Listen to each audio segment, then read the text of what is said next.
প্রথম দিনের দাওয়াত দিবে। চাচা আবু তালিবের ঘরের মধ্যে গেলেন। চাচা আবু তালিবকে বললেন, চাচা যা, আজকে আমি আপনাদের সাথে একটু মেহমানদারিতে শরীক হতে চাই। গরিব চাচা দেখে বলে, কার বাড়িতে আসবি, কাদেরকে দাওয়াত দিবা, কি মেহমানদারি আমি করাবো, আমাকে একটু বলো বাবা। এবার চাচা আবু তালিব যখন এই কথা বললেন, ভাতিজা মুহাম্মদ ডেকে বলে, বাজার এই মক্কার দামি দামি কুরাইশ নেতারা আজকে আপনার বাড়ি মেহমান হবে। বলছে তারা কি আসবে? বলে হ্যাঁ, আপনার ভাতিজা মুহাম্মদ তাদেরকে দাওয়াত দিয়েছে, আর তারাই আপনার ভাতিজা মুহাম্মদকে আলামিন খেতাব দিয়েছে।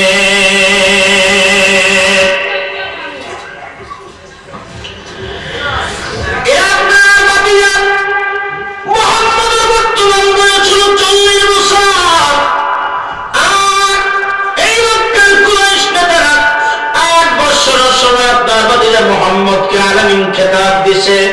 এই 40 বছর ধরে আমি কাউকে দাওয়াত দেই নাই, আজকে প্রথম দাওয়াতের প্রয়োজন মনে করেছি, এই জন্য আপনার ঘরে দাওয়াত দিয়েছি। চাচা গো, ও ভাতিজা বলো, চাচা কি খাওয়াবেন? কি খাওয়াইলে এরা খুশি হবে? মক্কার সবচেয়ে দামি খাবারদের মধ্যে একটা খাবার হলো গোশ রুটি। এখনো মক্কার মধ্যে আপনি যদি কারো বাড়ি যান, তাহলে বাবা আপনাকে গোশ রুটি দিবে আর খেজুর দিবে, একটু গাওয়া দিবে। এটা হলো মক্কা মদিনার মেহমানদারি বাজার। গভীর মনোযোগ লাগিয়ে দেন। আল্লাহর হাবিব সাল্লাল্লাহু আলাইহি ওয়াসাল্লাম আবু তালিবকে বললেন, চাচা পাল থেকে একটা বকরি জবাই করেন, আর চাচি আম্মাকে বলেন কিছু জবে রুটি বানাইতে। কিছু জবে রুটি বানাইয়া যখন চাচি আম্মা দিয়া রাখবে, মক্কার কুরাইশ নেতারা খাইতে বসবে। মাগরিবের পরে, সন্ধ্যা নামার পরে তারা খাইতে আসবে। ওই খাওয়ার সময় আমি দুটা কথা তাদেরকে বলবো, তুমি কাকে বলবো আর কি বলবো? বলে তখনই আপনি বুঝতে পারবেন, এখন বোঝা দরকার নাই।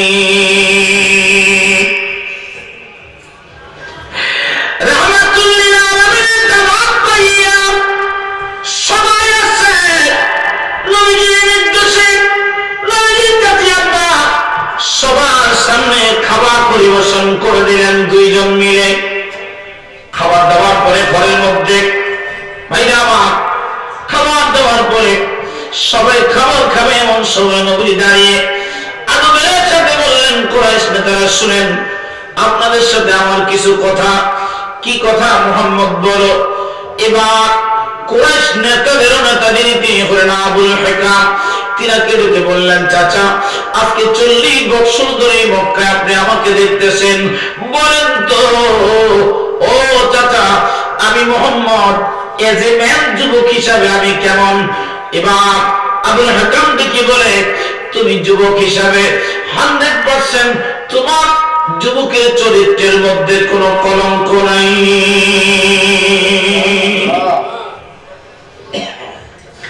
নারীবাদীদের তোমার নাম নাই, সিগারেট করে নাম নাই, এবার সব খুঁটের মধ্যে তোমার নাম নাই, অর্থ কেলেঙ্কারিতে তোমার নাম নাই, আমানতদারিত্বের খেয়ানতের মধ্যে তোমার নাম নাই। ভাইরা আমার, গভীর মনোযোগ লাগিয়ে দেন। এই সব কথা বলার পরে নবী বললেন, চাচা আমি মানুষ হিসাবে কেমন? এবার আবুল হিকাম দেখে বলে, মুহাম্মদ এই মক্কার মধ্যে অনেক যুবক আছে রে, কিন্তু তোমার মতো যুবক আর একজনও নাই।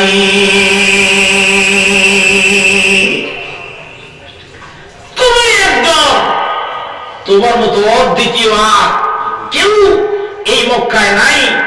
একবার জবান খুলে বলা যাবে কি মারহাবা? হয় না? আরো জোরে বলেন মারহাবা। ডাক দিয়ে বলেন আল্লাহু আকবার।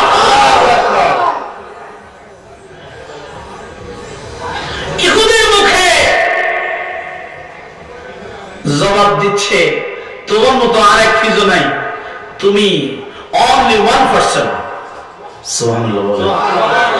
এখানে তিনটা কথা।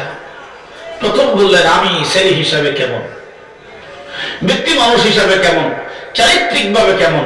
তখন বলছে যে তুমি সমস্ত দিক থেকে একেবারে 100%, তোমার মধ্যে বিন্দু মাত্র কোনো ত্রুটি নাই, বিচ্ছুতি নাই। আপনারা খুশি না বেজা? খুশি। তাহলে আমাদের যুবকদের অবস্থাটা কি দেখেন। নবীও যুবক ছিলেন, আমরাও যুবক।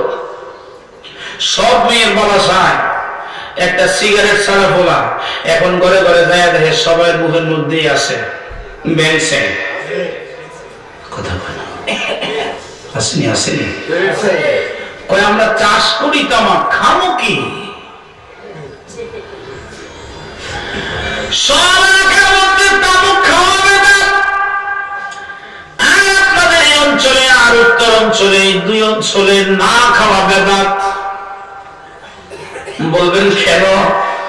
কারণ এটা তো আবাদ করেন আপনারা, আপনাদেরকে সহজ সরল পাইয়া আপনাদেরকে নিয়ে তামাক উৎপাদন করে, আর এই তামাক চলে যাচ্ছে সারা বিশ্বে। বাবা আপনাদেরকে নিয়ে তামাক উৎপাদন করা, আপনাদেরকেও খাবার, আপনার ভবিষ্যৎ নষ্ট করে দেয়। কথা বলুন ঠিক না বেঠি?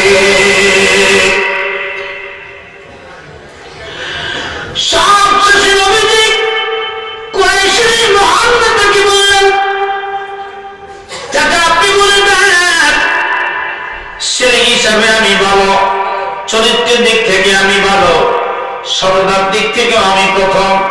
ও চাচা আপনি বলেন তো, শেষ প্রশ্ন আপনাকে করব, আমি মুহাম্মদ এই 40 বছরে কোনদিন মিথ্যা কথা বলেছি কিনা?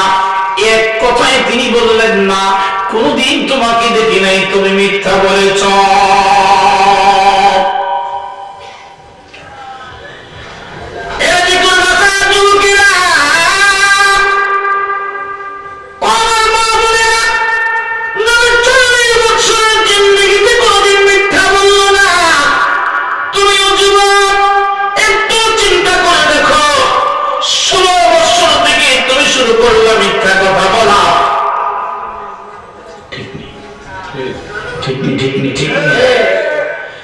আজকে 40 বছর ধরে তুমি একটা না মিথ্যা বলতেছ, একবার তুমি তওবা করার জন্য চিন্তা করো না। অথচ আমার আল্লাহ ডেকে বলেন, বান্দা তোমার যুবক বয়সে একটি বার যদি আমি আল্লাহকে আল্লাহ বলে ডাকো, আমি আল্লাহ 70 বার তোমার ডাকে সাড়া দিয়া লাব্বাইক ইয়া আব্দি বলে তোমাকে প্রশ্ন করে জবাব দিয়ে বলি, বান্দা কি চাও, আমি তোমার চাওয়া পূরণ করে দেব।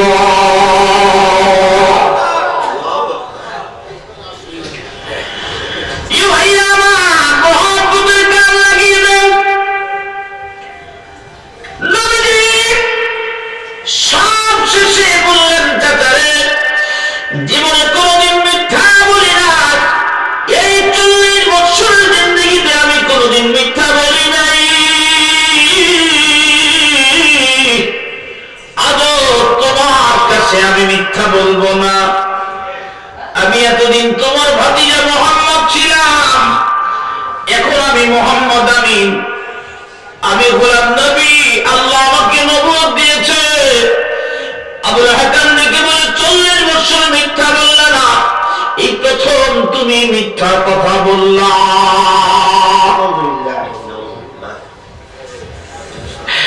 আমার নবীজির চোখে পানি।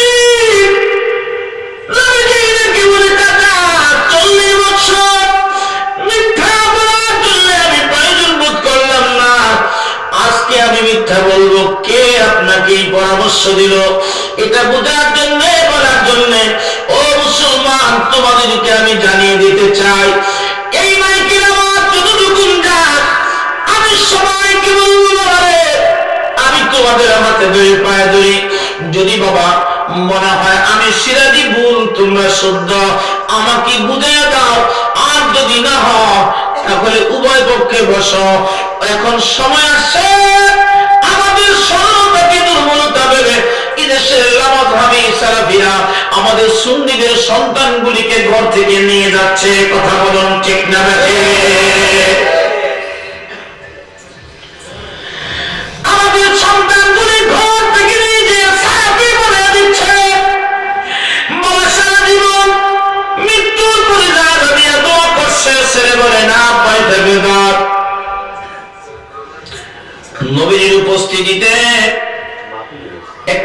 ছেলেদের মা মারা গেছে। মা বুঝেন তো, প্রত্যেকটা ছেলে মার জন্য বড় আকুতি করে।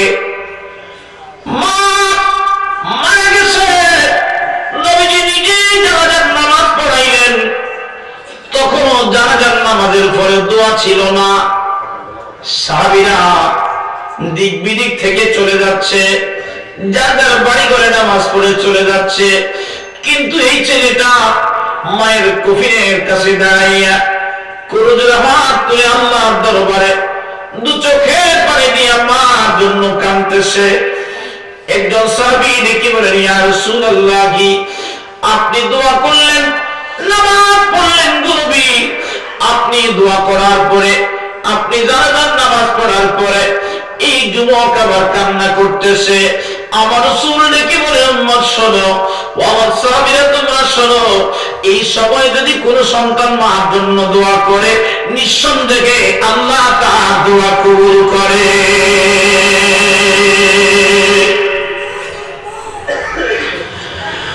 বন্ধু গভীর মনোযোগ লাগিয়ে দেন, মহব্বতের কান একটু লাগিয়ে দেন বাবা।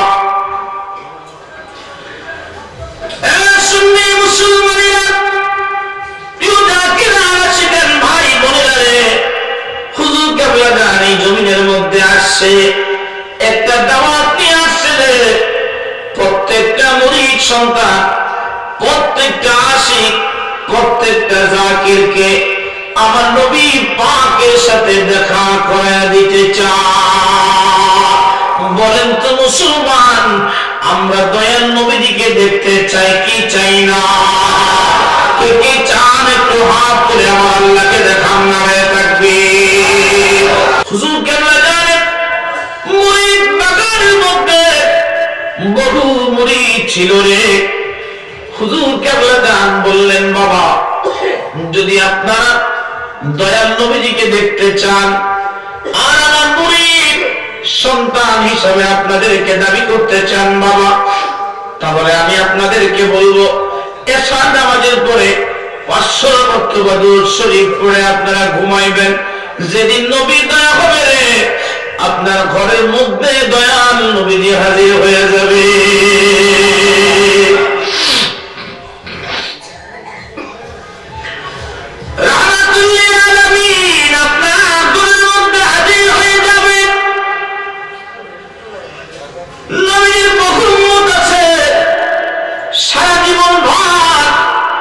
নবীর দুরূদ শরীফ গোলামি করলো, দুরূদের গোলামি করার কারণেও নবীজি একটি বারের জন্য তার ঘরের মধ্যে আসে নাই। কিন্তু রে, যখন সে বিপদে পড়েছে, তার কান্না দেখে নবীজি সহ্য করতে পারে নাই, ঘরের মধ্যে হাজির হয়ে গেছে। একবার জবান খুলে বলা যাবে কি মারহাবা।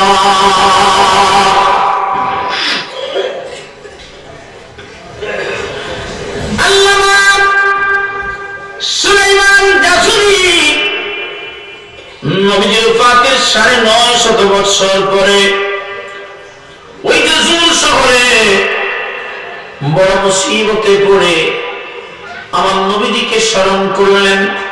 প্রতি রাতে নবীর জন্য চোখের পানি নজরানা দেয়, নবীর জন্য কাঁদে, নবীর জন্য চোখের পানি নজরানা দেয়, নবীর জন্য কাঁদে, নবীর জন্য চোখের পানি নজরানা দেয়।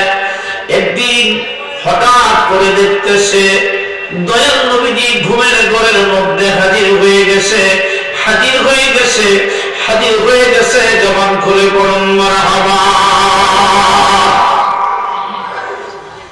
বলবেন, সিরাজি তুমি কেমনে বুঝলা নবী হাজির হয়ে গেছে? আরে নবী আসছে। নবীজি কি বলেন, উম্মত শোনো, আমি রাসূল যদি কারো ঘরে যাই বুঝবা, আমি রাসূল যদি কারো ঘরে যাই নিঃসন্দেহে বুঝবা আমি রাসূল আসছি। কারণ আমি রাসূলের বেশে কেউ আসতে পারে না, রাসূলের সুরত কেউ ধরতে পারে না। বাবার সুরত শয়তান ধরে, মার সুরত ধরে, আত্মীয়র সুরত ধরে, শ্বশুর শাশুড়ির সুরত ধরে, বন্ধু বান্ধবের সুরত ধরে, বাবা পাড়ার ইমাম সাহেবের সুরত শয়তান ধরে। আমার রাসূল বলেন, ফাইন্না শাইতানা ইয়াতামাসসাল সূরতি, আমি রাসূলের সুরত কেউ কোনদিন ধরতে পারে না।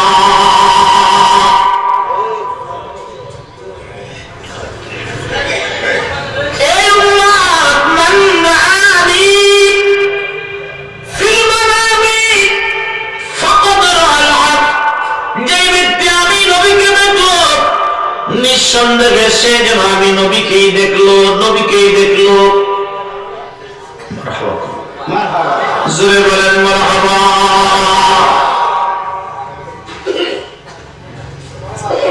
সে ঘুমের মধ্যে দেখবেন কেউ যদি ব্যবসা করে, সে ঘুমের মধ্যে ব্যবসা করে, ঠিক নেই? একবারে বাদাম বেছে, বাদাম অনেকদিন পরে বাড়িতে আসে, বাড়িতে আসার পরে এখন বউ দিয়ে এলো, তুমি ঢাকায় কি করছো? বইল না, বড় একটা অফিসে চাকরি করছি। অফিসে চাকরি করলো তো তোমার চেহারার মধ্যে গ্লেস মারার কথা, চেহারা পুড়ে গেছে। আমার কাজটা হইলো চুলার মধ্যে। আমাদের দেশে কিছু বাদামওয়ালা আছে, কাস্টমার কম থাকলে এই বাদাম এই বাদাম, এবারে বাড়িতে এসে গোসল টোসল কইরা খাইয়া হইছে, ঘুমের মধ্যে বাদাম বেচতেছে। তুমি শান্তি,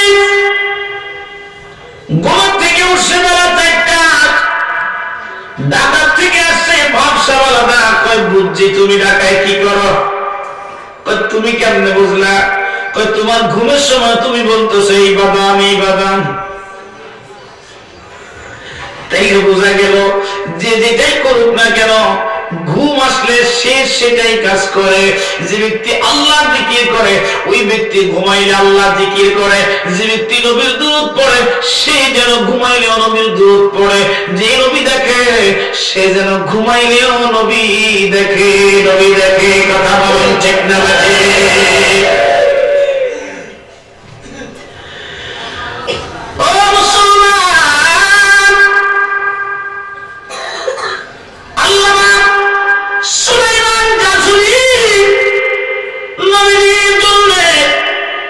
কিছু হাদিয়া পেশ করবে। আরেকজন আল্লাহর মাহবুব বান্দা আব্দুর রহমান শরফি, এই ব্যক্তি মক্কা শরীফ হজ করতে আসছে। এখন মদিনায় যাবে। প্রত্যেক হাজিরা ন্যূনতম 8 দিন মদিনার মধ্যে 40 ওয়াক্ত নামাজ পড়ে তারা। আগের দিন রাত্রিবেলা ঘোষণা করে দেওয়া হলো আগামীকাল আমরা মদিনায় যাব, সবাই সকলের জামা কাপড় গুলি গুছিয়ে রাখবেন। উনি চিন্তা করলেন আমি নবীজির দরবারে যাব, কি নিয়ে যাব রে? আমি নবীকে কি হাদিয়া দিব? কি হাদিয়া আমি নবীকে দিব? কি নিয়ে মদিনায় যাব? মাঝে মধ্যে আমার মনে পড়ে যায় আমার নবী যদি আমাকে প্রশ্ন করে সিরাজি, মানুষকে একবার আসতে সুযোগ দেই না, 20-20টি বার করে আমি নবীর রওজায় আসছি। বললে সিরাজি সেদিন আমার জন্য আমি নবীর জন্য কি নিয়ে আসছো?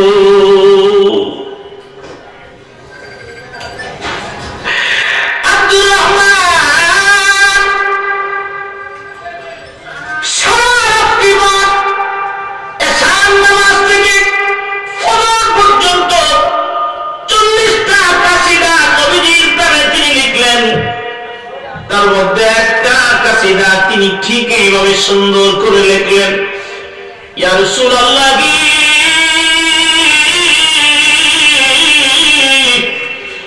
নবী গো, আমি শুনেছি আপনি জীবদ্দশায় তায়েফে ওই বকরি চামড়া, গরুর চামড়া দিয়ে স্যান্ডেল বানাইয়া পড়তে আপনি বড় পছন্দ করতেন নবীজি। আমি আব্দুর রহমান মদিনায় যাওয়ার পরে আপনি যদি রোজা মোবারক থেকে উঠেন নবী গো, আমি ওই তায়েফের চামড়ার স্যান্ডেল তো দিতে পারবো না, আমি আব্দুর রহমানের শরীরের চামড়াগুলি আপনার জুতা বানায় দিব।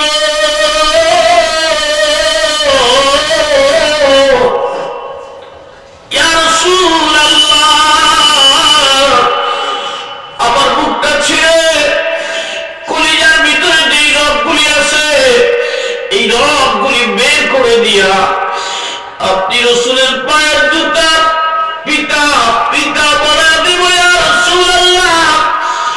নবীজি আপনি কথা দেন আমি আব্দুর রহমান মদিনায় আসতেছি, একটিবার আমি মিসকিনকে আপনি দেখা দিবেন।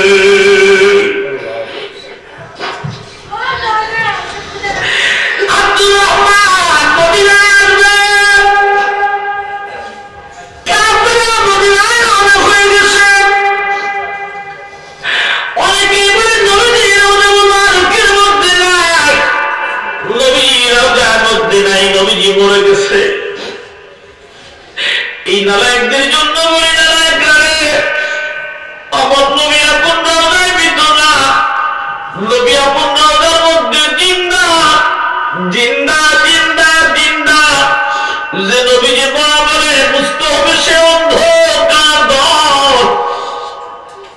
সে অন্ধ, কিচ্ছু বুঝে না, সে অন্ধ।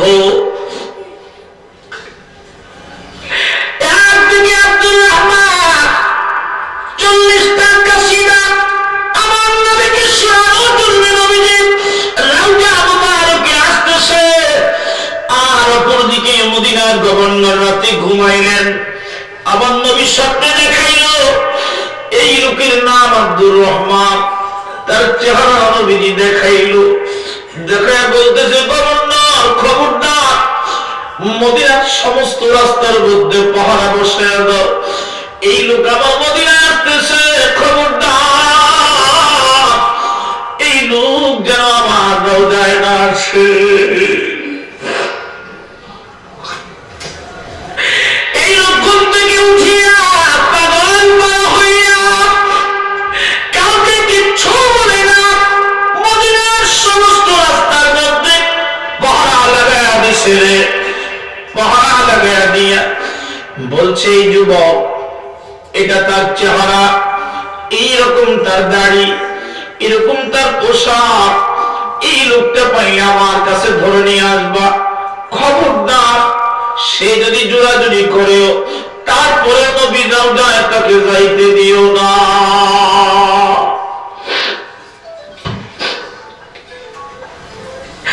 নবী রওজায় তাকে যাইতে দিবা না।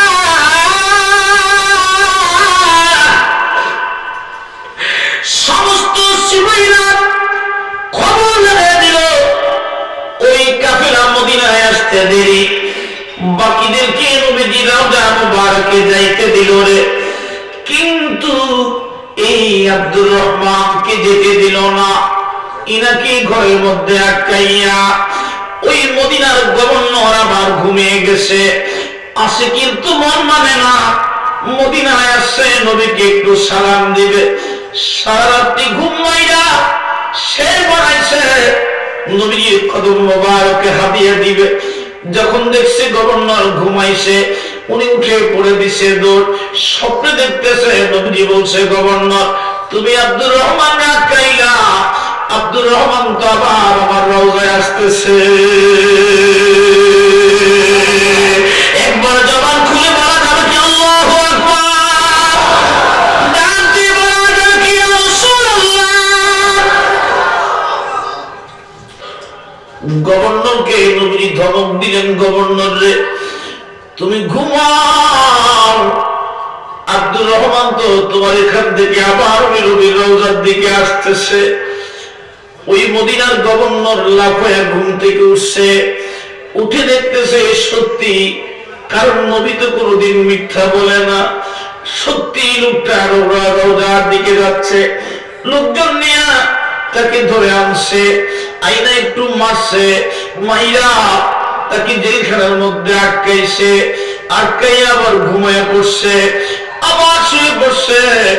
যে দেখতেছে নবীজি ডাক দিয়ে বলে মদিনার গভর্নর আমার আব্দুর রহমানকে আটকাইতে বলছি, আমার আব্দুর রহমানের গায়ে তোমাকে আঘাত করতে তো বলি নাই, মারতে বলি নাই, আমার আব্দুর রহমানকে তুমি কেন মারলে?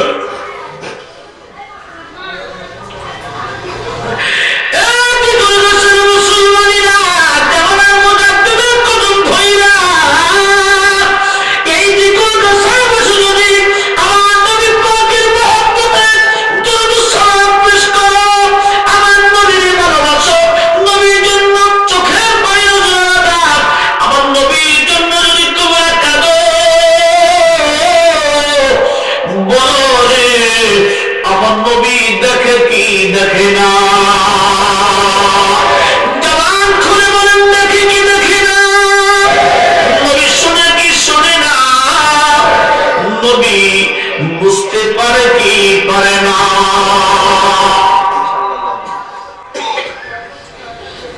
গভর্নর আমার ঘুম থেকে উঠতে এমন সময় নবীজি ধমক দিয়ে বললেন, মদিনার গভর্নর, আমার আব্দুর রহমানের গায়ের মধ্যে আঘাত করতে তোমাকে আমি হুকুম দেই নাই। হুজুর, আমি হাকিকত বুঝতে পারি না। নবী গো, কি জন্য তাকে আটকাইতে বলছেন যদি একটু মিসকিনের কাছে বলতেন, আমি শুনতাম। আমি বুঝতেই পারি না ইয়া রাসূলুল্লাহ হাকিকত কি। আমার নবী ডাক দিয়ে বলে, গভর্নরের শোনো, আব্দুর রহমান গত রাত্রিতে খানে খাবার হাতিমের মধ্যে দাঁড়িয়ে আমি নবীর সাড়ে একটা নয় দুটো আমার 40টা কাসিদা লিখছে, তার মধ্যে একটা কাসিদা লিখছে। এই কাসিদা যদি আমি রাসূলের রওজা মুবারকের মধ্যে পাঠ করে আমি রাসূল ওই রওজা থেকে উঠতে হবে।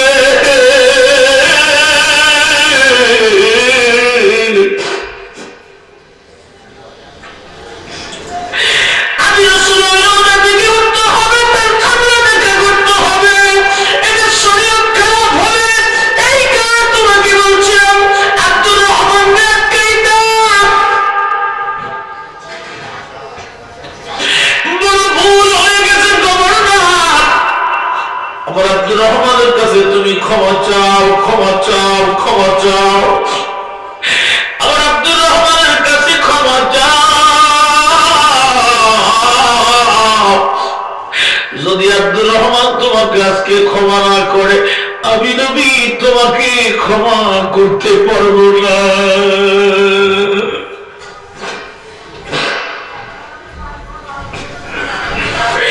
গভর্নর ঘুম থেকে উঠে চোখের পানিতে মুখ ভিজাইয়া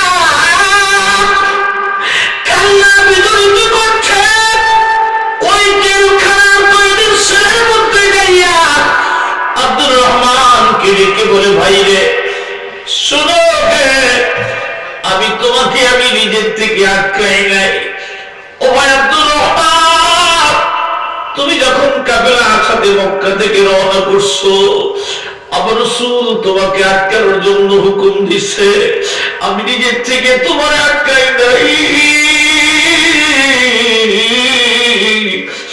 নবীজি হুকুম দিছে, আমি মিসকিন পালন করছি, আমাকে মাফ করে দাও।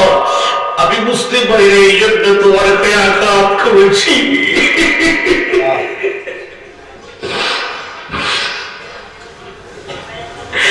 আমি বুঝতে পারি না এই জন্য তোমাকে আঘাত করেছি, আমাকে ক্ষমা করে দাও। একজন পাগল নবীজির রওজা মুবারকের গ্রিলের সাথে মাথাগুলি পিটাইতেছে আর কাঁদতেছে, ইয়া রাসূলুল্লাহ, একটি বার আপনি নবীর চেহারা যদি দেখতাম আমার জীবন ধন্য হয়ে যাইত। এই লোহার মধ্যে মাথা পিটাইতেছে, মাথা থেকে রক্তগুলি জমিন লাল করে দিয়েছে, কপাল থেকে রক্ত ঝরে, গাল থেকে রক্ত ঝরে, হাত থেকে রক্ত ঝরে। নবীজি বলেন, কুঠি মাইল দূর থেকে যখন তুমি আমি কি নবীকে একটা ডাক দিয়ে বলে, ইয়া রাসূলুল্লাহ, আমি সইতে পারি না, আমি তোমার ডাকে তোমার কাছে হাজির হয়ে যাই। কবুল করুক সবাই, বলেন আমিন। আরো জোরে বলেন আল্লাহুম্মা আমিন। আল্লাহ আমাদেরকে মদিনা নসিব করে দেন, বলেন আমিন। মিয়া ভাই, সমালোচনা করে জাকের মন্দিরে যাইয়া বহু বড় ক্ষমা চাওয়া লাগছে। সমালোচনার মধ্যে এই ৭৭ বৎসরে কেউ কোনোদিন জাকের মন্দিরের সাথে সমালোচনা করে বিজয়ী হতে পারে নাই। আল্লাহ তাকে বিজয় দেন নাই।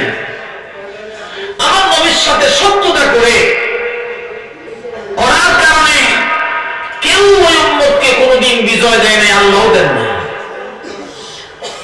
বরঞ্চ আমার নবীজি সমালোচনা, অত্যাচার, আঘাত সহ্য করেছেন ঠিকই, বিজয়টা আমার রাসূলকে আল্লাহ দিয়েছেন। কথা বলেন ঠিক না? হুজুর কেবলা জান এসে বলছে, বাবা যারা আমার বিরুদ্ধে সমালোচনা করে এরা যদি বাবা আমার কাছে আসতো, এসে যদি বাবা দেখতো এই জাকের মন্দিরে শরীয়তের বেখালাপ কাজ হয়, জাকের মন্দির বেদাতি দরবার, শিরকি দরবার, এই দরবারে দিন ধর্মের বাইরে কোনো কাজ হয়, বাবা এরা যদি সত্যকে হক বাঁচানোর জন্য আমাকে পাথর মারতো, আমি মিসকিনের জিন্দেগিতে আমার রাসূলের কারীমের একটা সুন্নাত আদায় হইতো, তারা আমার রাসূলকে না বুঝে পাথর মেরেছে, আমাকে তো কেউ বাবা কোনোদিন পাথর মারে না।